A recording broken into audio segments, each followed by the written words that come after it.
You've spoken with Eric Weinstein, your brother, on his podcast, The Portal, about the ideas that eventually led to the paper you published titled The Reserved Capacity Hypothesis. I think first, can you explain this paper and the ideas that led up to it? Sure. Easier to explain the conclusion of the paper. There's a question about why a creature that can replace its cells with new cells grows feeble and inefficient with age. We call that process, which is otherwise called aging, we call it senescence.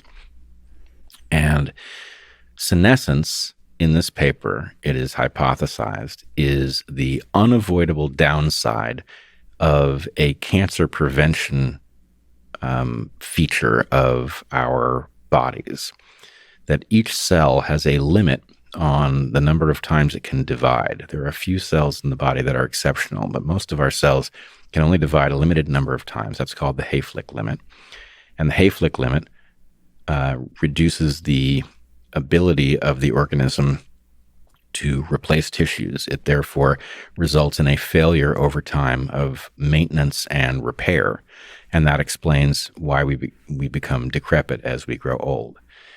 The question was, why would that be, especially in light of the fact that the mechanism that seems to limit the ability of cells to reproduce is something called a telomere. Telomere is not a gene, but it's a DNA sequence at the ends of our chromosomes that is just simply repetitive. And the number of repeats functions like a counter. So there's a number of repeats that you have after development is finished. And then each time the cell divides, a little bit of telomere is lost. And at the point that the telomere becomes critically short, the cell stops dividing, even though it still has the capacity to do so. It stops dividing and it starts transcribing different genes than it did when it had more telomere. So what my work did was it looked at the fact that the telomeric shortening was being studied by two different groups. It was being studied by people who were interested in counteracting the aging process, and it was being studied in exactly the opposite fashion by people who were interested in tumorigenesis and cancer. The thought being, because it was true that when one looked into tumors, they always had telomerase active. That's the enzyme that lengthens our telomeres. So those folks were interested in bringing about a halt to the lengthening of telomeres in order to counteract cancer. And the folks who were studying the senescence process were interested in lengthening telomeres in order to generate greater repair capacity. And my point was, evolutionarily speaking, this looks like a pleiotropic effect, that the genes which create the tendency of the cells to be limited in their capacity to replace themselves are providing a benefit in youth, which is that we are largely free of tumors and cancer, at the inevitable late life cost that we grow feeble and inefficient and eventually die. And that matches a very old hypothesis in evolutionary theory by somebody I was fortunate enough to know, George Williams, one of the great 20th century evolutionists, who argued that senescence would have to be caused by pleiotropic genes that cause early life benefits at unavoidable late life costs. And although this isn't the exact nature of the system he predicted, it matches what he was expecting in many regards to a shocking degree. That said, the focus of the paper is about let me just read the abstract. We observed that captive rodent breeding protocols designed, this is the end of the abstract. We observed that captive rodent breeding protocols designed to increase reproductive output simultaneously exert strong selection against reproductive senescence and virtually eliminate selection that would otherwise favor tumor suppression. This appears to have greatly elongated the telomeres of laboratory mice. With their telomeric failsafe effectively disabled, these animals are unreliable models of normal senescence and tumor formation. So basically, using these mice is not going to lead to the right kinds of conclusions. Safety tests employing these animals likely overestimate cancer risks and underestimate tissue damage and consequent accelerated senescence. So I think especially with your discussion with Eric, the conclusion of this paper has to do with the fact that, like, we shouldn't be using these mice to test the safety or to make conclusions about cancer or senescence. Is that the basic takeaway? It's like basically saying that the length of these telomeres is an important variable to consider. Well, let's put it this way. I think there was a reason that the world of scientists who was working on telomeres did not spot the pleiotropic relationship that was the key argument in my paper. The reason they didn't spot it was that there was a result that everybody knew, which seemed inconsistent. The result was that mice have very long telomeres, but they do not have very long lives. Now, we can talk about what the actual meaning of don't have very long lives is, but in the end, I was confronted with a hypothesis that would explain a great many features of the way mammals and indeed vertebrates age, but it was inconsistent with one result. And at first I thought, maybe there's something wrong with the result. Maybe this is one of these cases where the result was achieved once through some bad protocol and everybody else was repeating it. Didn't turn out to be the case. Many laboratories had established that mice had ultra-long telomeres. And so I began to wonder whether or not there was something about the breeding protocols that generated these mice. And what that would predict is that the mice that have long telomeres would be laboratory mice and that wild mice would not. And Carol Greider, who agreed to collaborate with me, tested that hypothesis and showed that it was indeed true, that wild-derived mice, or at least mice that had been in captivity for a much shorter period of time, did not have ultra-long telomeres. Now, what this implied, though, as you read, is that our breeding protocols generate lengthening of telomeres, and the implication of that is that the animals that have these very long telomeres will be hyper-prone to create tumors. They will be extremely resistant to toxins because they have effectively an infinite capacity to replace any damaged tissue. And so, ironically, if you give one of these ultra-long telomere lab mice a toxin, if the toxin doesn't outright kill it, it may actually increase its lifespan because it functions as a kind of chemotherapy. So the reason that chemotherapy works is that dividing cells are more vulnerable than cells that are not dividing. And so if this mouse has effectively had its cancer protection turned off and it has cells dividing too rapidly and you give it a toxin, you will slow down its tumors faster than you harm its other tissues. And so you'll get a paradoxical result that actually some drug that's toxic seems to benefit the mouse. Now, I don't think that that was understood before I published my paper. Now I'm pretty sure it has to be. And the problem is that this actually is a system that serves pharmaceutical companies that have the difficult job of bringing compounds to market, many of which will be toxic. Maybe all of them will be toxic. And these mice predispose our system to declare these toxic compounds safe. And in fact, I believe we've seen the errors that result from using these mice a number of times, most famously with Vioxx, which turned out to do conspicuous heart damage. Why do you think this paper on this idea has not gotten significant traction? Well, my collaborator, Carol Greider, said something to me that rings in my ears to this day. She initially, after she showed that laboratory mice have anomalously long telomeres and that wild mice don't have long telomeres, I asked her where she was going to publish that result so that I could cite it in my paper. And she said that she was going to keep the result in-house rather than publish it. And at the time, I was a young graduate student.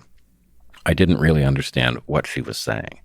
But in some sense, the knowledge that a model organism is broken in a way that creates the likelihood that certain results will be reliably generatable, you can publish a paper and make a big splash with such a thing, or you can exploit the fact that you know how those models will misbehave and other people don't. So there's a question, if somebody is motivated cynically and what they want to do is appear to have deeper insight into biology because they predict things better than others do, knowing where the flaw is so that your predictions come out true is advantageous. At the same time, I can't help but imagine that the pharmaceutical industry, when it figured out that the mice were predisposed to suggest that drugs were safe, didn't leap to fix the problem, because in some sense it was the perfect cover for the difficult job of bringing drugs to market and then discovering their actual toxicity profile, right? This made things look safer than they were, and I believe a lot of profits have likely been generated downstream. So to kind of play devil's advocate, it's also possible that the length of the telomeres is not a strong variable for the conclusions for the drug development and for the conclusions that Carol and others have been studying. Is it possible for that to be the case? That this, so one reason she and others could be ignoring this is because it's not a strong variable. Well, I don't believe so. And in fact, at the point that I went to publish my paper, Carol published her result. She did so in a way that did not make a huge splash. Did she, like, what, I apologize if I don't know, what was the emphasis of her publication of that paper? Was it purely just kind of showing data, or was there more? Because in your paper, there's a kind of more of a philosophical statement as well. Well, my paper was motivated by interest in the evolutionary dynamics around senescence. I wasn't, pursuing grants or anything like that. I was just working on a puzzle I thought was interesting. Carol has, of course, gone on to win a Nobel Prize for her co-discovery with Elizabeth Greider of telomerase, the enzyme that lengthens telomeres. But anyway, she's a heavy hitter in the academic world. I don't know exactly what her purpose was. I do know that she told me she wasn't planning to publish, and I do know that I discovered that she was in the process of publishing very late. And when I asked her to send me the paper to see whether or not she had put evidence in it that the hypothesis had come from me, she grudgingly sent it to me, and my name was nowhere mentioned, and she broke contact at that point. What it is that motivated her, I don't know. But I don't think it can possibly be that this result is unimportant. The fact is, the reason I called her in the first place and established contact that generated our collaboration was that she was a leading light in the field of telomeric studies. And because of that, this question about whether the model organisms are distorting the understanding of the functioning of telomeres it's central. Do you feel like you've been, as a young graduate student, do you think Carol or do you think the scientific community broadly screwed you over in some way? I don't think of it in those terms, probably partly because it's not productive.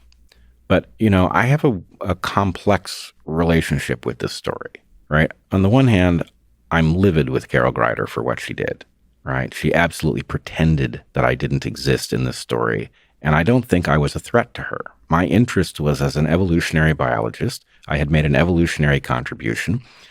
She had tested a hypothesis, and frankly, I think it would have been better for her if she had acknowledged what I had done. I think it would have enhanced her work. Let's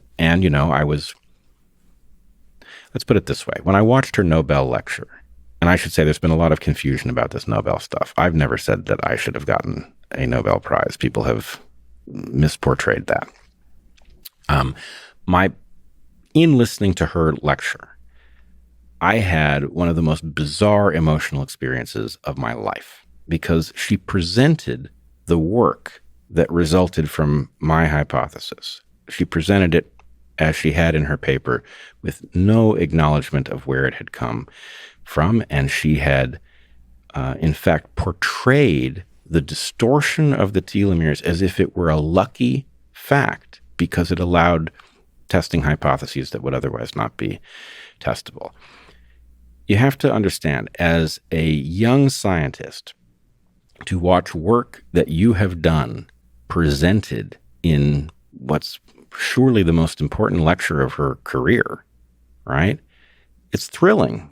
It was thrilling to see, her figures projected on the screen there, right? To have been part of work that was important enough for that felt great. And of course, to be erased from the story felt absolutely terrible. So anyway, that's sort of where I am with it. My sense is, I what I'm really troubled by in this story is the fact that, as far as I know, the flaw with the mice has not been addressed.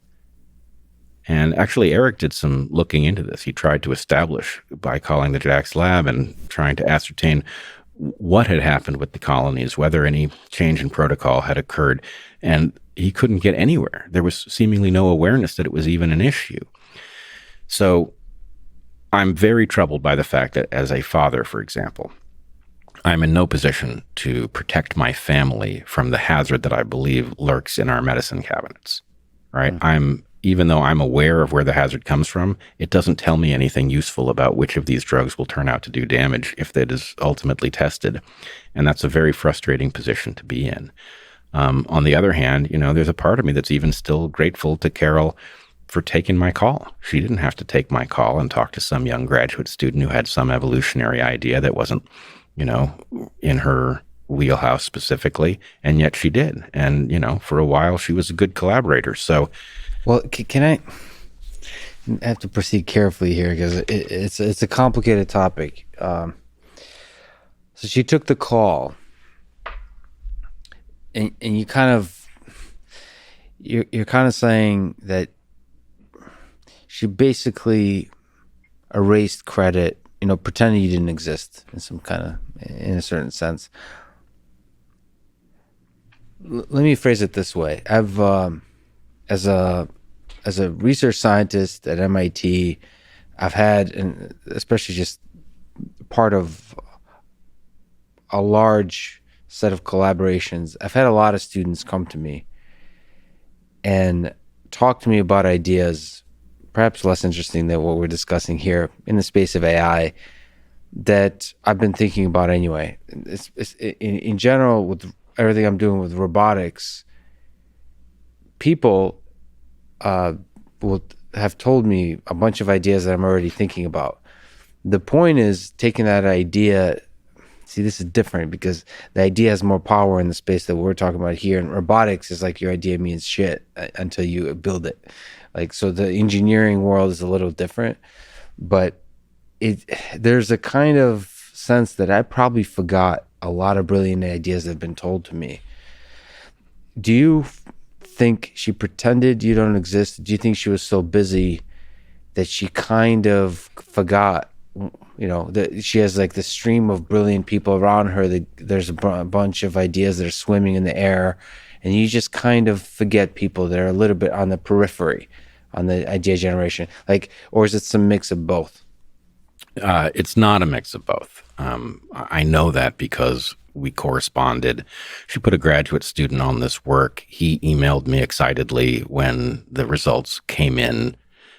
So there was no ambiguity about what had happened. What's more, when I went to publish my work, I actually sent it to Carol in order to get her feedback because I wanted to be a good collaborator to her. And she absolutely panned it, made many critiques that were not valid. But it was clear at that point that she became an antagonist. And none of this adds up. She couldn't possibly have forgotten the conversation. I believe I even sent her tissues at some point, in part, not related to this project, but as a favor. She was doing another project that involved telomeres, and she needed samples that I could get a hold of because of the Museum of Zoology that I was in. So this was not a one-off conversation. I certainly know that those sorts of things can happen, but that's not what happened here.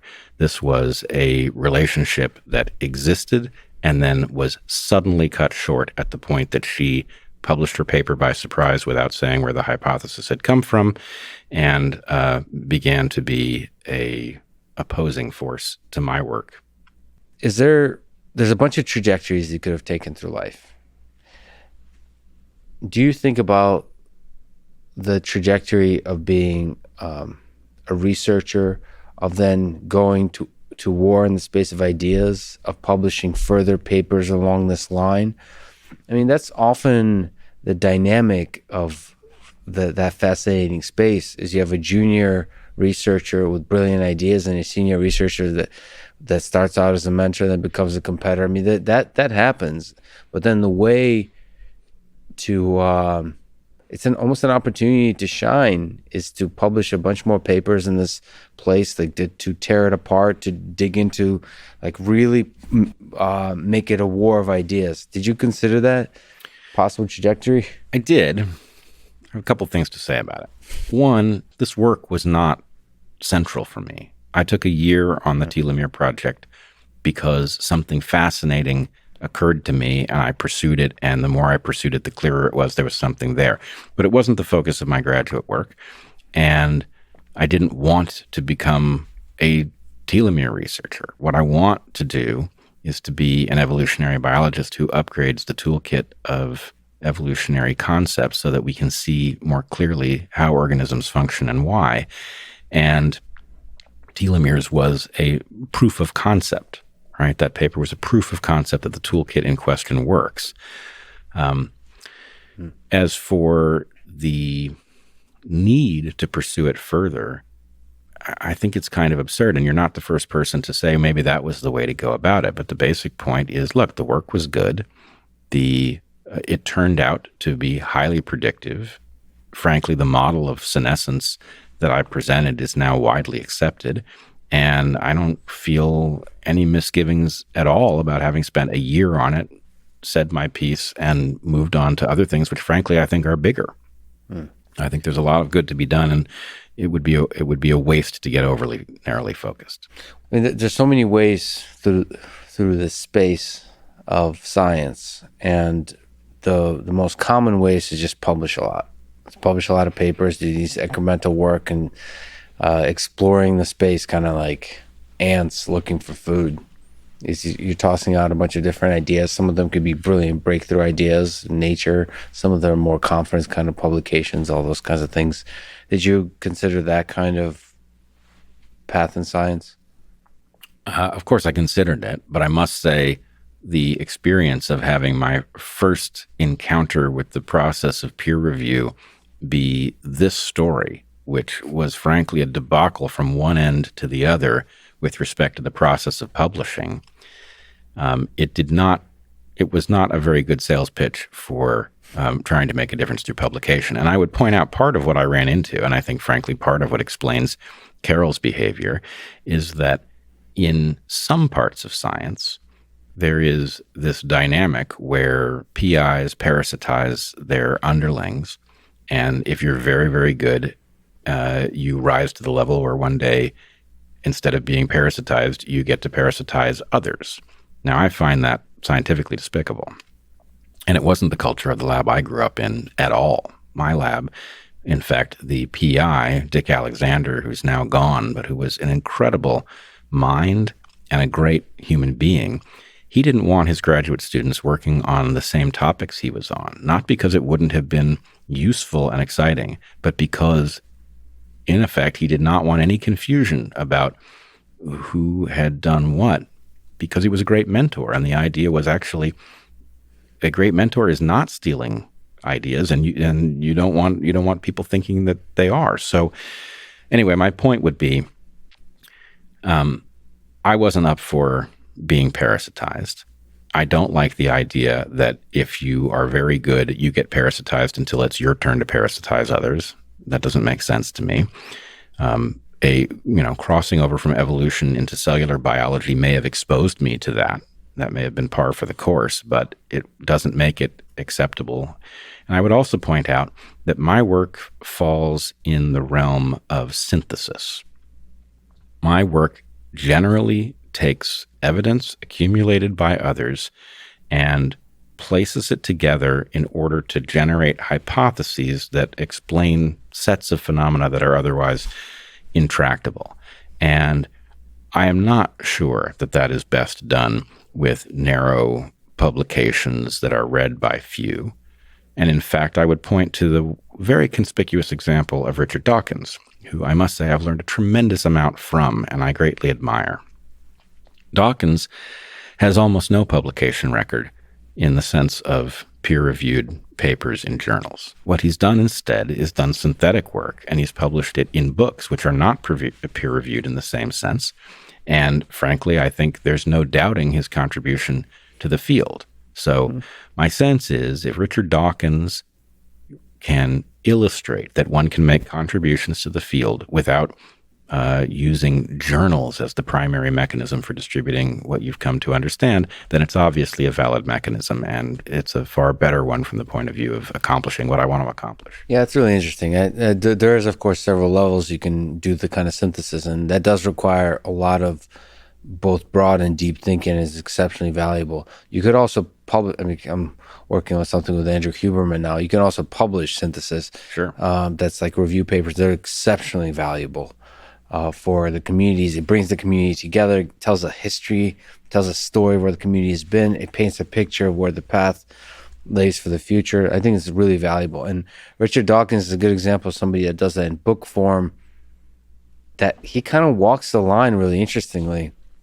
You have like somebody who, like Neil deGrasse Tyson, who's more like a science communicator. Richard Dawkins sometimes is a science communicator, but he gets like close to the technical, to where it's a little bit, it's not shying away from being really a contribution to science. No, he's made real contributions In book form. Yes, actually. yeah, really Which is has. fascinating.